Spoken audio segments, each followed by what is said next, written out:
CM Nassau-Gwen, CM welcome everybody to our Nanaimo Smith Public Schools TRC 57 speaker series. Following the protocols of the territory that we're on here on the west coast of Canada, I'm going to turn it over to my brother Lawrence Mitchell to welcome everybody here and create that sacred circle around us. Haitska, Haitepka, Siam that's Holmach, Eli Nishwalakwa, Atanaquel.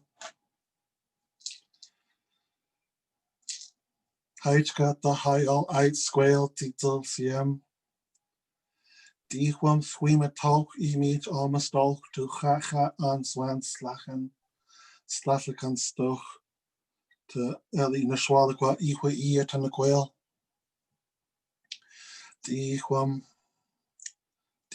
Sewatham Shata H. Squallowan. Dichwam Lalamathat Zappa the Silhanst eat the Schwabelitst eat the Smanamst. Tiwiatsan Quaswa Kikolis e Kaki Nastemoch. Dichwam Slatakan Stoch Sianath Wilmoch. Heichka Quatswa Ia Tanatamoch Atanaquel Ito Maxwell. Heichal Chacha Titel Siam. Heichal Chacha.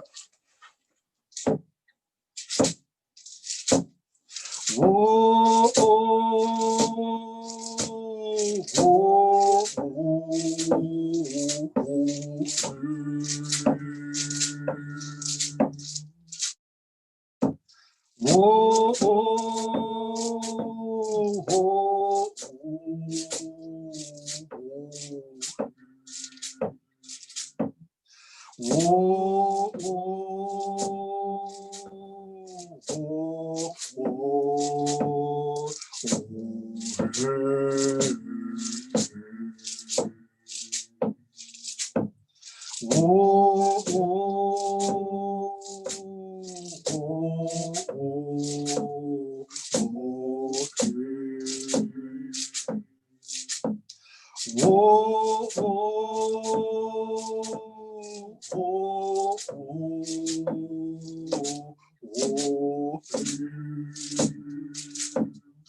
It's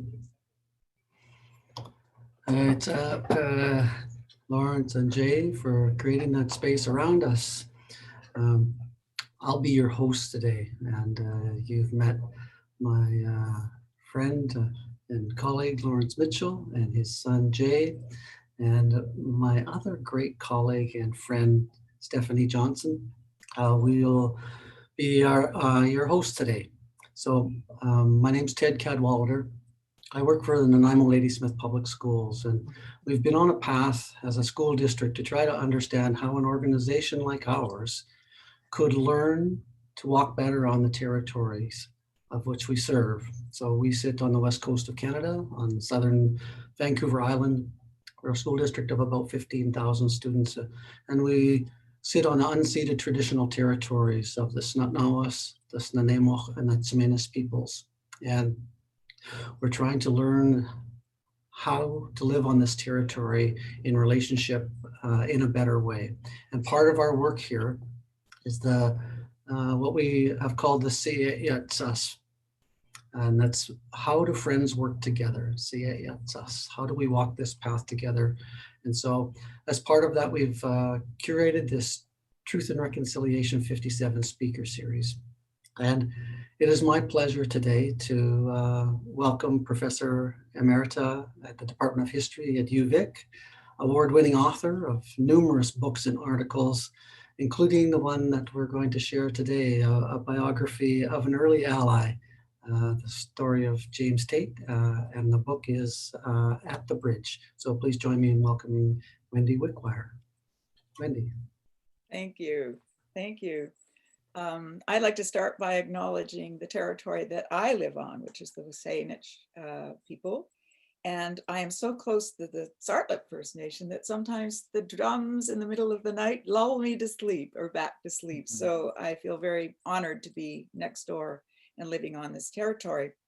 And thank you, Lawrence Mitchell and Jay, for that beautiful offering, really so beautiful. As you'll hear in my talk, somehow songs moved me from early childhood, so I'm happy to see Jay there. I think the meaning of singing to kids is really important, and it was song that lured me into the Indigenous world way back when. So it's just so touching to have you be part of this beautiful song. Thank you. And to Carrie Kilmartin at UBC Press, who put my book forward for this.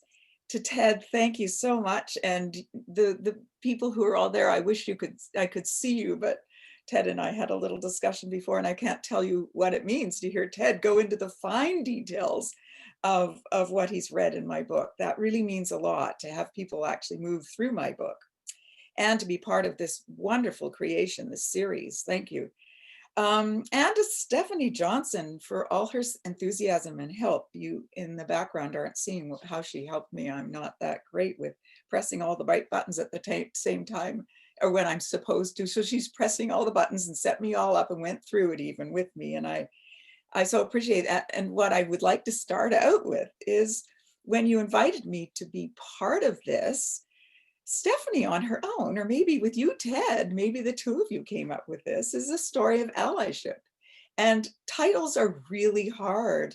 I agonized, for years over a title of this book. And I thought, well, how did they do this? Allyship is just a wonderful term. I could have used it. Instead, you landed a really good one. I wish I'd been in communication with you.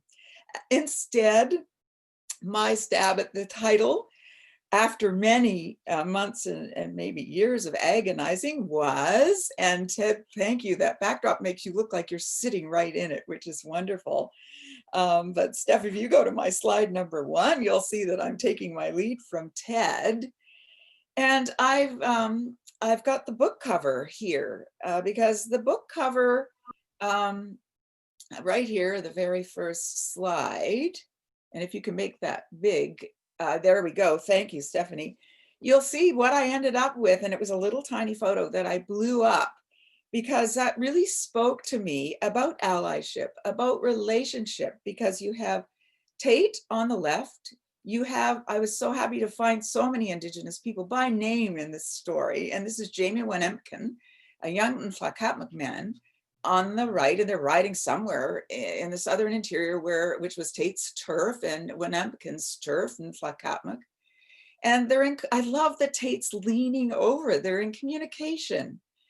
They're talking to each other. They're on this journey, this trip together. And I stuck the other one, which is a teeny little photo, which I blew up because there you have the two of them. And it's the same trip. I think it's 1904. And here they're having lunch. I mean, you can't do this. You can't be where they are and doing what they're doing without being buddies. I mean, without being able to talk to each other and being able to communicate as a settler, British Columbian, with an Indigenous person at this time was just so rare. This is going to be a big part of my story. This is someone who could. And I love that I could match them up. You can see here that Wenempkin's got the little hat that you can see on the right, and Teit's got, there's so much about photos that you can read into. And they're in the bush. They're on the trail, which is so much a part of the Teit story. As Ted said it, he just can't believe everywhere this man was. So allyship is really important, and it's really reflected, I thought, in this photograph. And also the story takes place at Spence's Bridge on the Thompson River, east of Kamloops, for those of you who most people, we all know where Kamloops is, and it's right at the junction of the Nicola and the Thompson Rivers. And Spence's Bridge is known locally as Bridge. And it just seemed to me like he was the bridge. When we seized on that idea for family members and others who were helping me through this title problem, it just seemed like he was the bridge. He lived at the bridge. The people at the bridge will identify with this. He was such a liaison, such an intermediary between the Nhlakatmuk people at the turn of the 20th century, who were multilingual, spoke so many languages, their own languages and those adjacent Indigenous languages. But we often hesitate to realize what a burden it was when you didn't know the settler language, the English, the language that was the colonizing force. So Teit helped them through that. And so he was the bridge in that way. So on the next slide, Steph, I just want people to just get a sense of where he stood as an ally. And this was taken in 1916. And these are three prominent chiefs, interior chiefs, John Tetlanitsa, you see Teit, and then Paul David and Thomas Adolph. And they're in Ottawa struggling with their land question, their land problem, which was plaguing all of the peoples across the province at that time. So that speaks, I think, to where the allyship went, from the trail that you saw on the cover to these trips to Ottawa and Victoria to really argue their case, which was at the time that until the land issue was settled in British Columbia, because there had been no treaties, the settler project was sitting on stolen land. It had to be resolved. Otherwise, it was, as to this day, is this big point of contention. So how did I get going on this story? Well, it started, as I said, with my music days and my student days. I actually just pursued a degree in music in Ontario. It was very Western European focused. I grew up in Nova Scotia. I just had this yearning to tap into a more locally based music that came out of our soil. Yes, we imported a lot of European music, but maybe we needed something else. So I took a summer job before computers out here on the West Coast in 1977, transcribing some songs. We didn't have computers. The songs had come from the Indigenous folks up around Vernon and Chase, so Shawapamuk and Okanagan or Seal people. I met the singers on these tapes, heard some wonderful songs, and got quite immersed into it, and then realized a little research took me back to a man named James Teit, an early collection that this guy, James Teit, had recorded way back in 1912. And actually there was even an earlier collection that he was involved with in 1897 at Spence's Bridge. but heavily involved in doing his own recording between 1912 and 1920. And maybe, Steph, if we go to the next slide, you'll see what I encountered, because I was tripping around to these wonderful communities, listening to songs, and then suddenly I had this backdrop of songs that this man, I didn't know who he was at the time, but in Ottawa, they had this big collection. They had all on wax cylinders and those old machines with the big steel horns that people had to stick their heads into, and they cranked up and they sang 2-minute segments, really early song recording. And in Spence's Bridge, Teit recorded these songs. And I had not only copies of the songs, but I had notes. So you can see in these notes, I've kind of cut off a little bit, Lullaby or Cradle Song. This is sung by a woman I could see who her name was. Gilpatko Teit's very clear writing, very legible hand, sung to women, to very young children, to make them crying. And you'll hear he's very detailed about what goes on in this song. And the women that I was spending time with in those same communities in the late 70s knew this song well, sang it. It's one you sing to babies. It's known universally up there. It's a little with the tongue, a trill of the tongue, as Teit says. And here I could sort of, you can see Yopatko. It struck me as really interesting that women, of about the 30 people he recorded who dropped in regularly at Spence's Bridge and recorded their songs, and they took photos, that they were women. Half of them were women. So we don't often see women at the turn of the century being eager to be involved in a project like this. It was just so special. And these women, Teit took hundreds of their photos. He had a camera from about this time until his death in 1922. And he took all their photos, and they began to look at him as a family photographer, and just loved the photos they collected of their families. So maybe, Steph, if you click this on, you listeners can get an idea of what this cylinder sounds like. First, you're going to hear the museum guy in Ottawa introducing it. Then you're going to hear Teit's voice introducing the song, Cradle Song, and then you're going to hear Yopatko singing this. Number 6M58, bracket item 24. Cradle Song.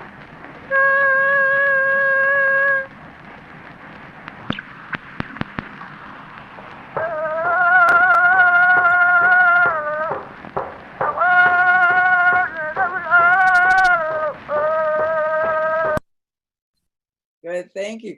Now this is really good teaching material.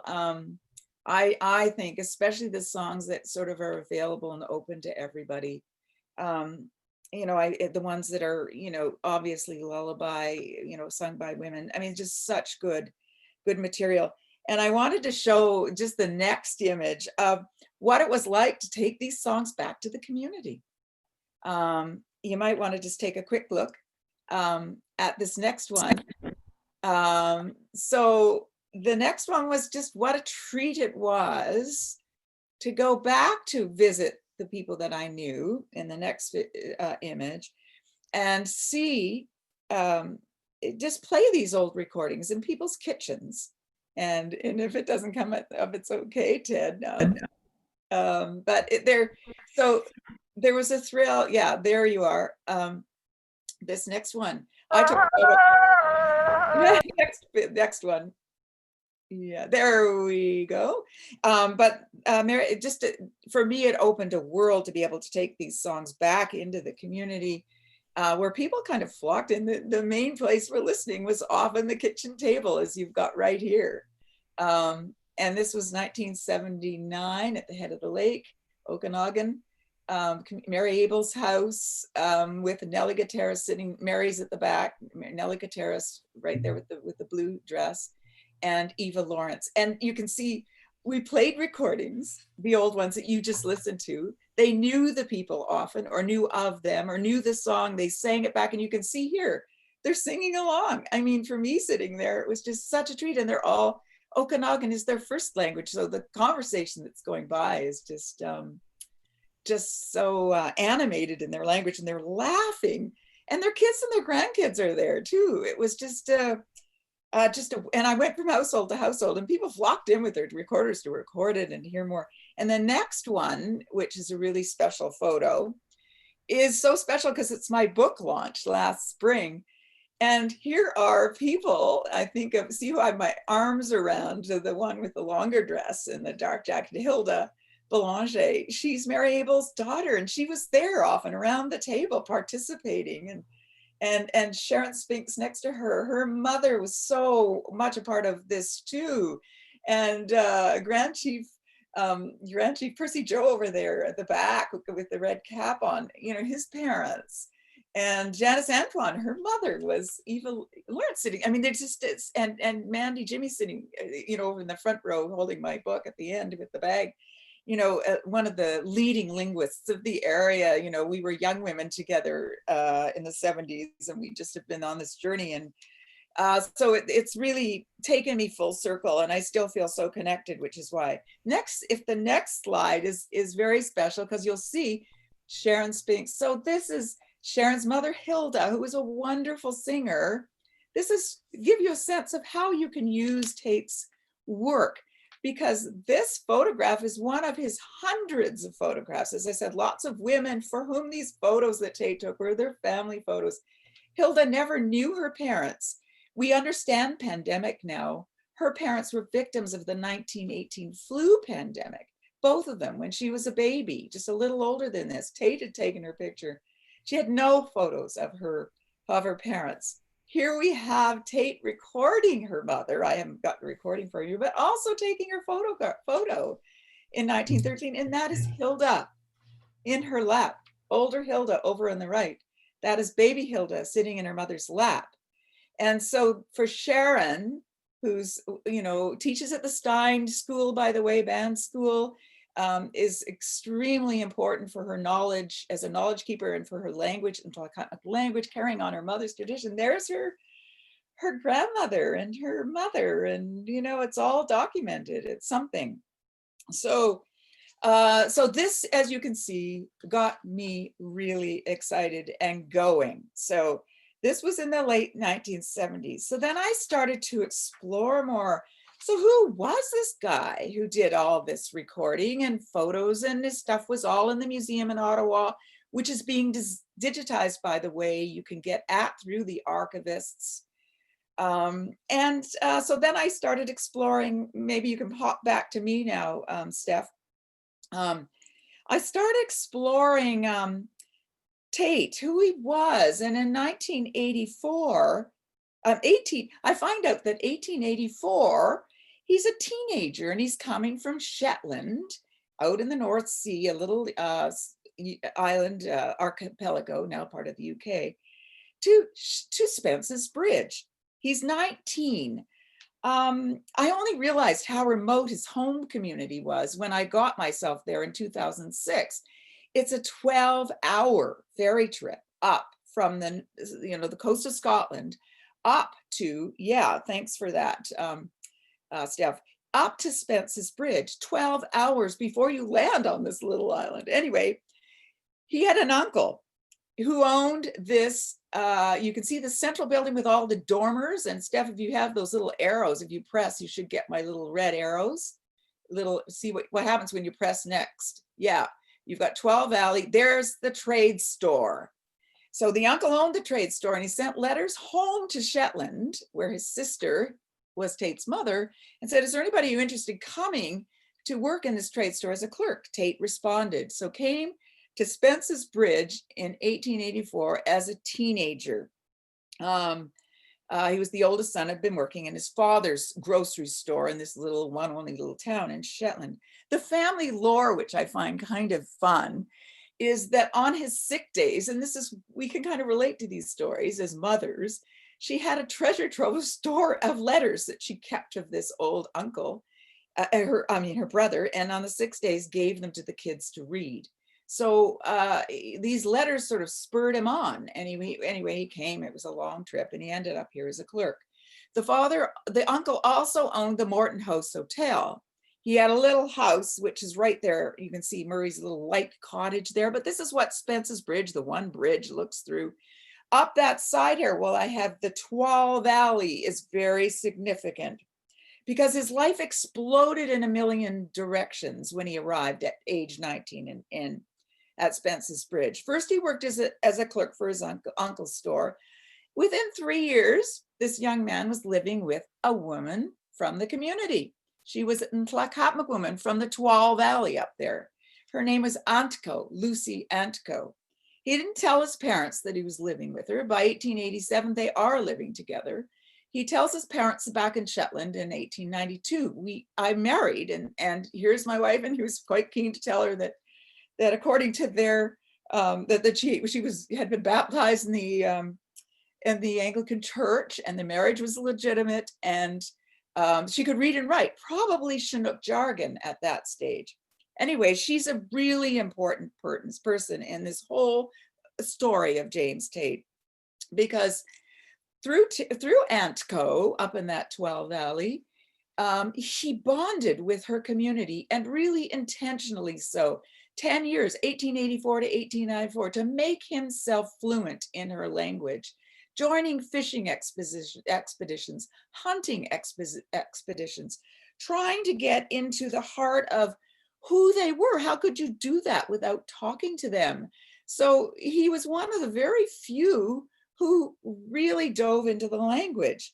So I'd like to just show a little, maybe Steph, the next one, just a little indication of what was going on in Spence's Bridges all over this province, just this image of this is Tlakatmik territory, all of it. But you get to see what these little blotches, little spots of reserves look at this time. Antco's reserve is that pencil thin one on the left. The Twal Valley is where they preempted a ranch together. And then you can see where Spence's Bridge is, and the Nicola River running down there at the lower part. So this is Teit's turf. It's Antco's turf, and the people that he interviewed, and for the reserve community, the Cook's Ferry Band there today, it's just such a monumental treasure trove for the community. The documentation. David Walcom, the former chief, now on council, has just been so involved in my book project and me and Teit stuff, and the community had such a warm welcome book lunch. I mean, that community is just great, but the whole Tlakatmik nation is just, from Lytton over to the Nicola Valley, all the way through, is just, this material pertains to so much. It's so wonderful for me to know John Hogan, who's at the, with the Lytton First Nation, works in Tlakatmik Nation, who's involved in working on another book with Tlakatmik Lower Tlakatmik band member Angie Bain, and they're wonderful to work with. They're continuing this Teit project with the hopes of another book, mostly dealing with his correspondence, which is huge. So the reserve you can see, and it's great that they both kept themselves close to her reserve. She didn't have to leave like most women did with the Indian Act. So he really immersed himself in the language. And I just wanted, the next one, Steph, is really gives you an idea, not only again of how legible his handwriting is for you teachers out there, how what I'm encouraging everybody to do with the new world of digitization and archives opening so much of their materials open via the internet now and digitization. This is what you can get for your kids. And for me, that 1893 was a gold mine. Narratives of an Old Man, Pa'a, first person story. This is one of many pages of a stories scattered through his notes. And you can see at this time, when you don't have a camera, what do? Obviously sketching technique, he sketched. So this was another really monumental elder named Chiligesket, who is also a storyteller that Teit bonds with. So these stories, and 1893 is really important, because if you go to the next one, Steph, these two men, but especially Franz Boas, and Ted has his own family connection to Boas, which is very parallel to Teit's, and that Teit came, Boas was doing contract work in British Columbia, ethnographic mapping languages, cultures, collecting artifacts. He was from Germany, but ended up in New York. A long story, too long from here.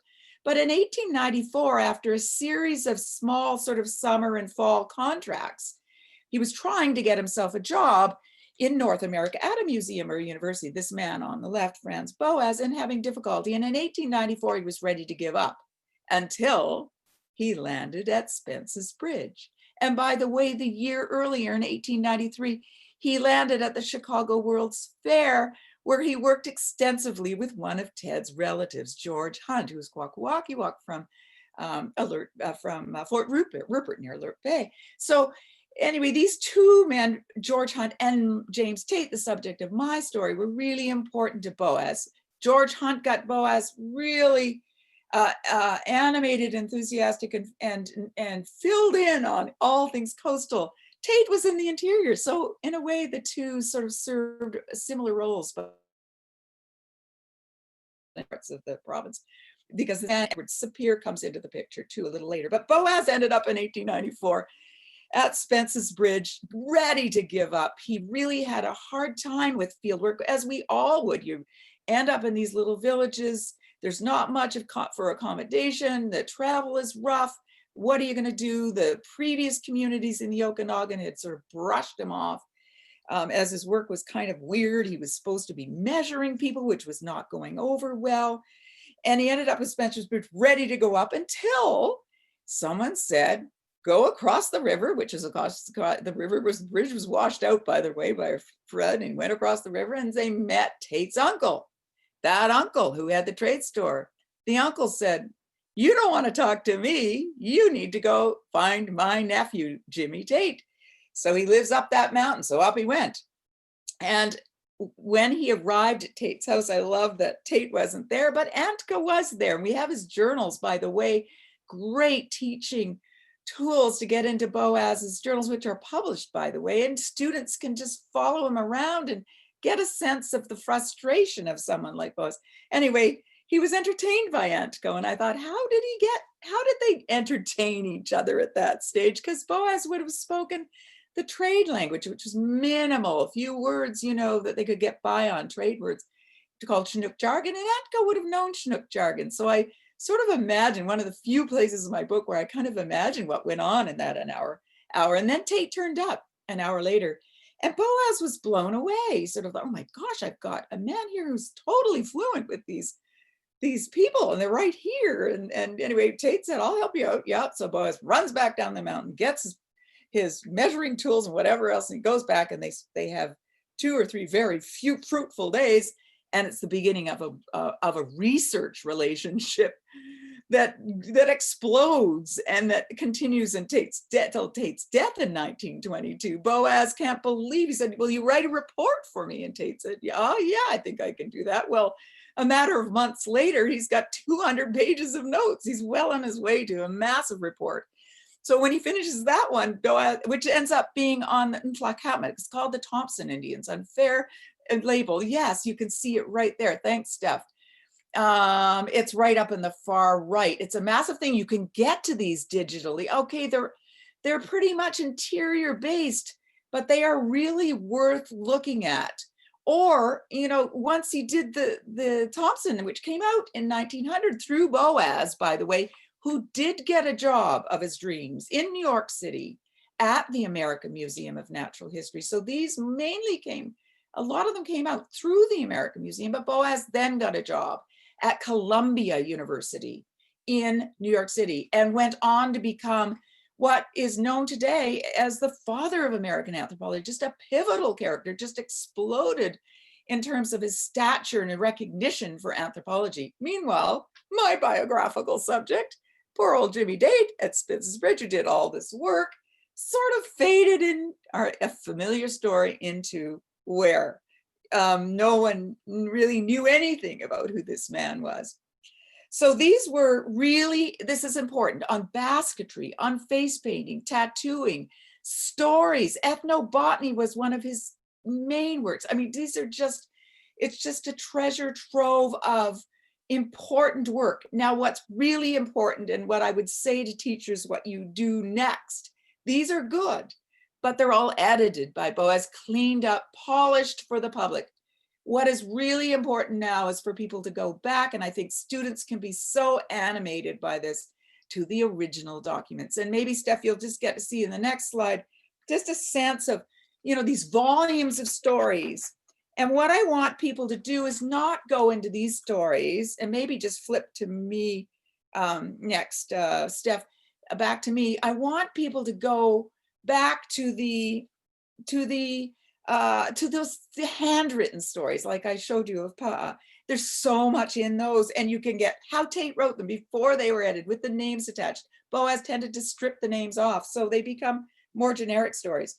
Now the next, so just a huge pile of research. Then, and I had a little picture of Edward Sapir there because Boaz's one of his first graduate students ended up with a job in Ottawa in an anthropology department. It was government sponsored. He's a good man, and he did a lot of coastal work, Edward Sapir.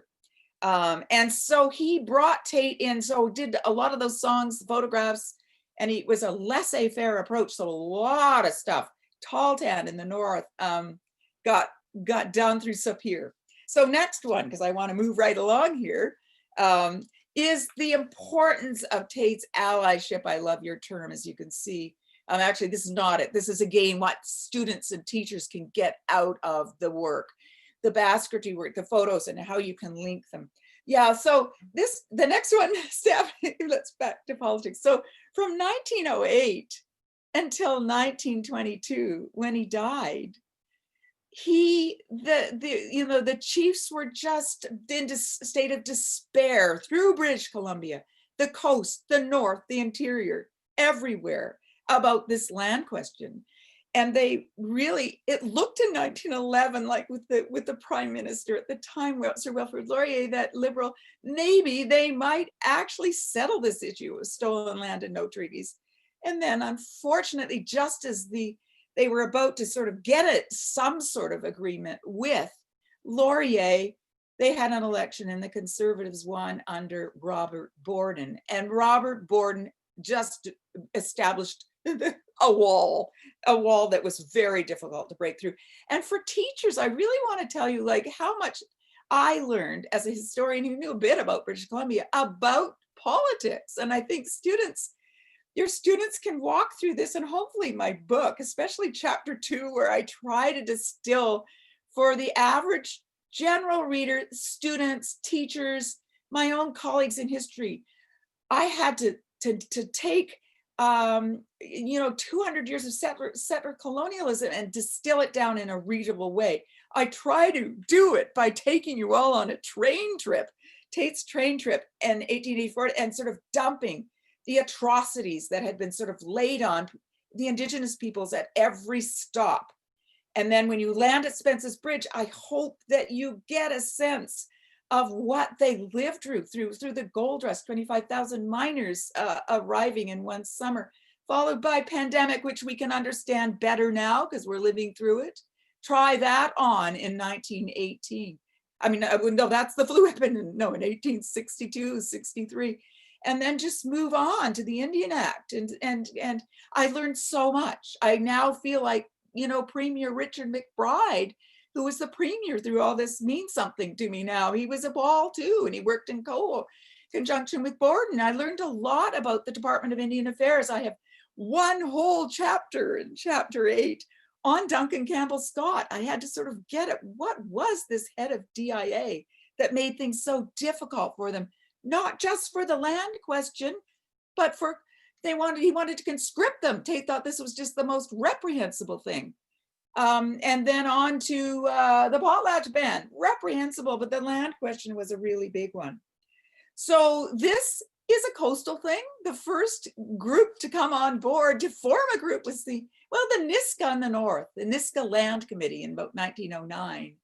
We're hot on the trail of this land question, but now here we have the Indian Rights Association, which is Vancouver Island based. What I love about, they're just petitions and documents. This is 1912. This is something they wrote up for Prime Minister Borden. What I love, you've got all the chiefs signing them. You've got poignant, passionate statements. But guess what? They couldn't write these statements. They could speak them in their languages. until they had Teit helping them, who sat down sometimes. It's so amazing to see him sit down for 3 days, morning, noon, and night, with sometimes 400 chiefs at Spence's Bridge to hammer out a one-page document. It's such a wonderful testament to the beauty of allyship, really, that, you know, that he had the knowledge, the language. He could take all these different languages, mutually unintelligible, and bring them together. And so these are such important documents. You could be using them in the classroom. This is just one of like 20 or 30 from each year, letters and documents. I have big files filled with them.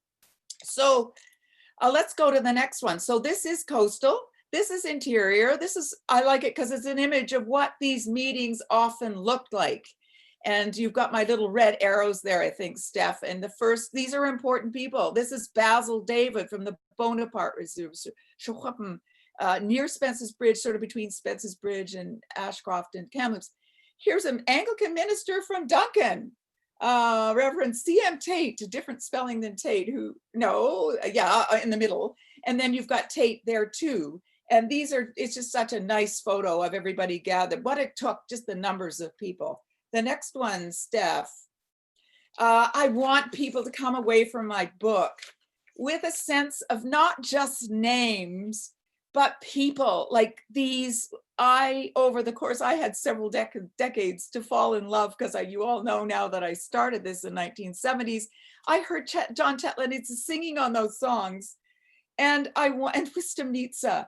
I wanted to, who were they? Like, I just spent decades loving them. And, you know, when Tetlanitsa sadly died there on the left, a really important chief at Cook's Ferry Bend. When he died in 1918 of stomach cancer, you know, Teit said, we just lost such a monument. I want, you know, he died in 1918. I want people to keep him alive, to resurrect him, to understand how important Tetlanitsa was. So much of the documentation has his imprint or his name. Wistemnitsa was one of the chiefs there too, really important. Johnny Chilahitsa, Okanagan Seal from Douglas Lake. Oh my gosh, so important. Basil David, these guys made trips, believe it or not, Basil David to England to kind of argue their case. They spent years mobilizing, raising money, getting themselves to Victoria, getting themselves to Ottawa in 1912, 1916, 1920. And it's so poignant. I love starting my book with the preface, which is Teit talking to one of the Ottawa committees stacked against them on the land question in 1920, in June. He said, I am here before you today, not only as a special agent for the Allied tribes, but also as a special representative of the leading chief of the interior tribes. This chief, for the purpose of proving that I represent him, gave me one of his own names at a public meeting and gave me his medals to wear. Well, you can see Chilahitsa over there with the medals, and you can only imagine what it was like, the power of actually being given an Indian name. You on the coast and throughout the interior recognize that. So it's really important. So I'm going to end with going to the next stage, which I blocked out Teit's youth. And this is why I want you teachers to know how formative it is. I thought the BC part was so long, so complicated. Teit came when he was a kid. Surely he was formed in British Columbia. Oh yes, he grew up in Lerwick, Shetland, but really, do I have to get into that? Maybe not. Well, Shetland, I got myself there, 12-hour ferry trip in 2006. And wow, it opened my eyes to the importance of youth, to the importance of really amazing school teachers and community. Here you can see how Shetland is perhaps more close to Norway than it is to Scotland. And also you can see my two red dots on the left. Lerwick is the one little town, that's where he was born and raised, but his family was from the outer island of Fetler. So maybe the next one, Steph, because it's a great image of, they have not lost we've coming to light, and the Indigenous communities know and revere him, as I mentioned, in the interior especially. This is Mary Blanche. I call her the Sheila Rogers of Shetland. She does a books program. She did a wonderful interview. If you feel like listening, you will hear her dialect. First of all, in Shetland, they have a distinct dialect, and this relates to Teit. Maybe the next one. This is what his Shetland. I have an image of Teit as a teenager. Here's a little close, little tight street that you can see that I try to deal with in chapter 3. I tried to bring Shetland to life. It ended up being an obstacle at the beginning. And if you ask me what I love, which part of the research I loved, I have to say the Shetland side was amazing.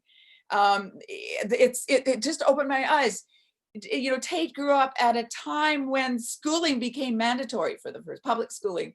A teacher arrived just as his cohort was coming through high school from Glasgow with a master's degree and said, I'm going to turn these kids into like unbelievable students. And he did.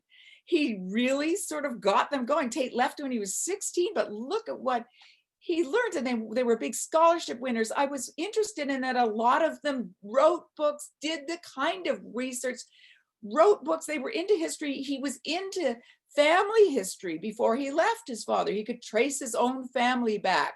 He was into changing his name because he felt in his own history, his own island's history, he felt they had been colonized by the Scots in the 15th century. Up to then, they were Scandinavian colonies like Faroe, which is quite close, and they had their own language, and that they had lost their language. They had been overpowered by the British and the Scots. So it was a really, I mean, Teit, when he arrived here, as I said, changed his name, stayed really connected to Shetland.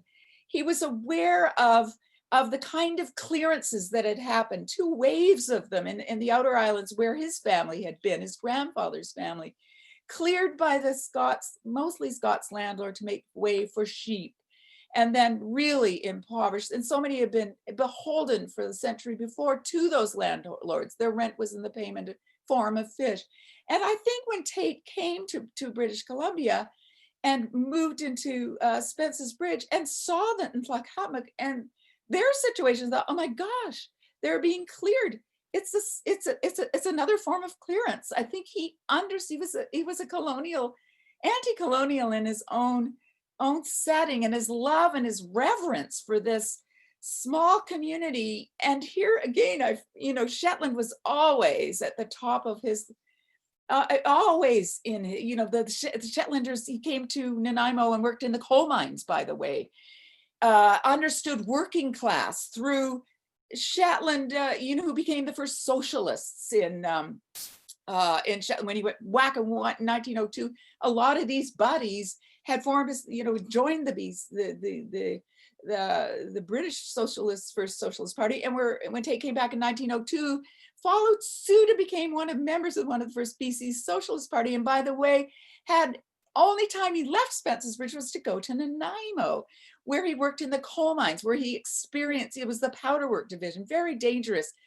But what animated, I think, him in this job situation to earn money to go back and get this land with Anco, this rent, was a large, thriving community of Shetlanders there. And I have the names of all of them. There was a real enclave there. I think that must have sustained him, because he mentions them, goes back to visit them. That's very important. But also the socialist thing is very important, and the feedback between socialism.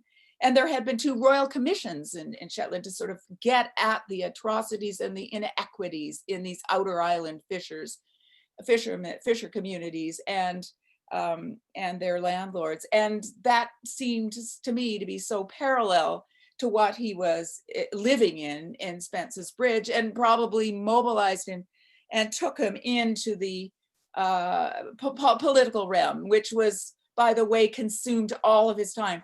So remember, with Boaz, who's taking him on field trips in chapter 5, I tried to leave everybody somewhat breathless as to where he went throughout the province. I was glad that Ted picked up on that. He was everywhere, because he was not only doing ethnographic work through the province, but he was doing guiding. He was taking hunters as part of his living. Most falls way up into the Stikine and Cassiar and central British Columbia. Then when I start on my chapter 7, which I call, by the way, Spence's Bridge, I call capital of resistance, because I think that's what I called it.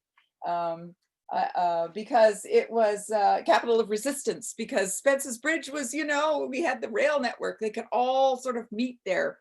The Indian Rights Association members, the Nisga'a Land Committee members, the interior people called themselves the Interior Allied Tribes of British Columbia, the, as I say, the Indian Rights Association. Anyway, they all sort of, it was a really famous and formative time, those first 2 decades of unity and fighting and working like slaves on this, resolving this question, which of course we all know didn't end well for them in 1927. There was a whole kind of McBride Royal Commission that went on, and they were just so keen to get that resolved in their favor. And of course, the whole commission was aimed at dealing with the size of reserves, not at all with resolving the problem of the land at large. So anyway,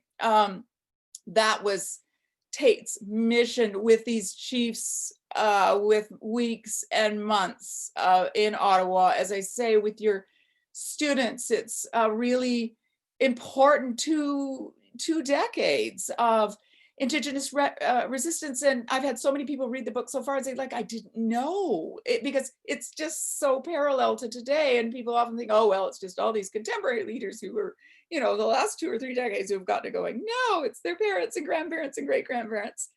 And, the Indigenous folk people, of course, love that. It's such continuity. But I really want to leave you all with a feeling of how you could do this without an ally. And, I love that the female voice is so much a part of this. And here, these are 2 shots of Shetland. And actually right now you can't see me very well, but see that beautiful shawl this woman is making and see what she's wearing. Well, I actually decided for my talk today, I would wear my Shetland shawl. And why was Teit so drawn to the women? And I have a little bit there at the beginning, which I think is really neat. Boaz asked them, can they make some stuff for me that I can take to the museum? And Teit says, no, they haven't got that much, just a few moccasins and gloves. And then a few months later, he says, I actually, I think we do have some stuff for you. And I think it was Antco, nudging him and saying, we can make some things. And before long, Teit saying, I can't keep up with what they're making. And it was mostly women. So I wondered if this came from Shetland. The women sustained themselves with their knitting. So these women were doing buckskin anyway. It goes on and on. So it was a women's world. I love that, of course. I love that he's a sensitive, non-ego person. I love that he was a true ally, that he gives us a model. I couldn't find much bad about him. It'd be great if he was a woman, but he was close to a good man that I could see. I love that he's still loved and remembered in Shetland. You'll get that in my chapter 1. And really, what is my next image there? Steph, do I have an image? That might be it. Anyway, my favorite time, just to end with this, is taking the book back to the communities. This is Teit. Yes, we're skipping around. Back to the community. This is Teit in his Shetland attire, gay women. Back to the communities. They had a wonderful round of community gatherings for the book, which I couldn't have imagined anything more rewarding for me. And at the end of it last year, Byron Spinks was there at Lytton. He's former chief of and I just love, he's the manager of this site, the Tukwahome site, just around Boston Bar. And look, Teit's drawings, Teit's stuff is so important to that. And the next one is an image of just, what happened at the end of my book, launched by an event hosted by the Lytton First Nation with former Chief Ruby Dunstan, John Hogan at the far end, Ruby Dunstan in the middle, her daughter Denise and others in that photo. Means so much to my whole thing. So thank you. If I can, I just want to say one thing, maybe in closing, that sort of sums up Teit for me. And that's that. And it was Steph who really brought this out for me just a few minutes ago before the talk started. She said, I hope you'll mention that bit about Teit at St. Paul's Hospital, because he did get quite ill at the end. And Steph said, I hope you'll mention the part about people keeping vigil. And it was just so moving to hear that there was a group of Indigenous people, 1920, sitting outside of St. Paul's Hospital keeping vigil for their dear friend they thought at that stage was dying. And, another coastal little bit was that Peter Kelly, who was Haida, who worked very closely with Teit, who worked and lived in Nanaimo for a long stint, by the way, Peter Kelly, Haida, and we all have to know more about Peter Kelly. He was so important. He wrote in July 1953 in Ottawa at one of those meetings with the government officials there. Teit had died, so they had lost their translator. Peter Kelly said, our esteemed friend, one who has found a warm place in the heart of every Indian in this province, has passed away. J.A. Teit was not just a friend, he was a brother of the Indians of this province. He had their utmost confidence. He had their implicit trust. He was looked to not as a white man, not as a sojourner among the Indians in this province, but one of them. One who could present their views perhaps better than any other man of the present generation. And that was in 1922, and that was Haida. That was Peter Kelly. He and Peter Kelly did so much work together. They were pivotal to that. So on that note, thank you. And I just really hope that when you look at my book and see that it's a big, fat, awful looking thing because it's so big, I did have masses of citations at the end and little numbers through the text. In a way that is to help you. So if you see a document mentioned in my text and you want to get to it, go to the little number, go then to the number at the back on that list, and you should be able to find the archives where that exists. So it's my roadmap to you to help you get to the archives, to get to for your students. It animated me in my teaching with university first, a lot of them were 19 and 20. And a lot of them were student teachers from UBC, by the way, doing BEDs. I used this 100%. I mean, sometimes I thought I'm just doing too much, but it gave me so much to work with. So, and contact me, please, if you're looking for something and can't find it. Thank you so much, Ted, and to all of you for listening to my story. I just want to say really quickly, really grateful to UBC Press for providing us with a 20% discount off your book and all the books in this series. So it's a really good opportunity to read Wendy's book. Thank you, Steph.